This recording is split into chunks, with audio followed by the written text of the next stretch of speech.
नमस्कार दोस्तों, क्या आप जानते हैं जगन्नाथ जी की मूर्ति में हाथ पैर क्यों नहीं होते? अधूरी प्रतिमा का क्या है रहस्य? भगवान जगन्नाथ का मंदिर उड़ीसा में पुरी में स्थित है। हिंदू धर्म के चारों धामों में से एक है। हर साल आयोजित होने वाली यह रथ यात्रा दुनिया भर में आकर्षण का केंद्र होती है।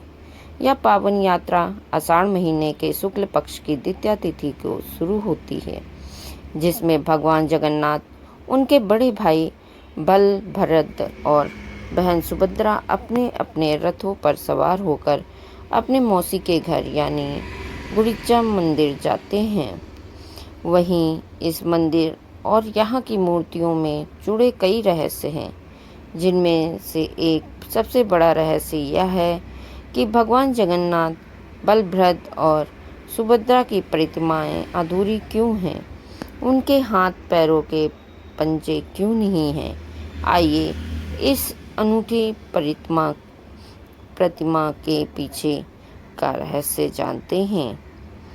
भगवान जगन्नाथ की अधूरी मूर्तियों के पीछे कई सारी पौराणिक कथाएं प्रचलित हैं, जिनमें से एक का जिक्र हम अपने इसमें करेंगे।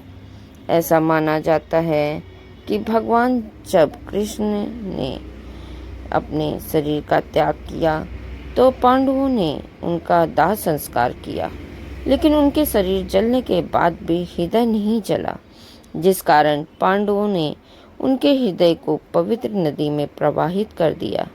ऐसा माना जाता है कि जल में प्रवाहित हृदय ने एक लट्ठे का रूप ले लिया था, जिसकी जानकारी कान्हा जी ने अपने सपने में राजा इंद्रद्युम्न को दी। इसके बाद राजा ने उस लट्ठे से भगवान जगन्नाथ, बलभद्र और सुभद्रा जी की मूर्ति को बनाने का संकल्प लिया।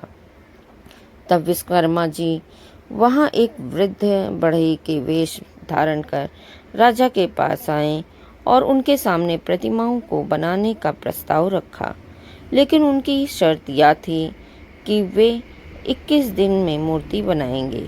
इस दौरान उन्हें किसी भी कमरे में अकेले काम करने दिया जाए और कोई भी वहां आए जाए ना।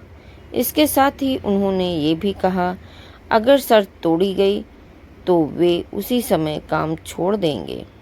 राजा ने उनकी शर्त मान ली और विश्वकर्मा जी ने एक बंद कमरे में मूर्तियों को बनाना शुरू किया। कमरे में लगातार औजारों के चलने की आवाज़ आती रही। 14 दिन बीतने के बाद रानी गुंडीचा के मन में विचार आया कि कहीं बूढ़े बढ़ई को कुछ हो ना गया हो। उन्होंने राजा से दरवाज़ा खोलने का आग्रह किया। राजा ने रानी के कहने पर 21 दिन पूरे होने से पहले दरवाज़ा खोल दिया। जैसे ही दरवाज़ा खुला, भगवान विश्वकर्मा गायब हो गए और अंदर भगवान जगन्नाथ, बलभद्र और सुभद्रा की प्रतिमाएं अधूरी रह गईं। भगवान जगन्नाथ और बलभद्र के छोटे छोटे हाथ थे, लेकिन पैर नहीं थे।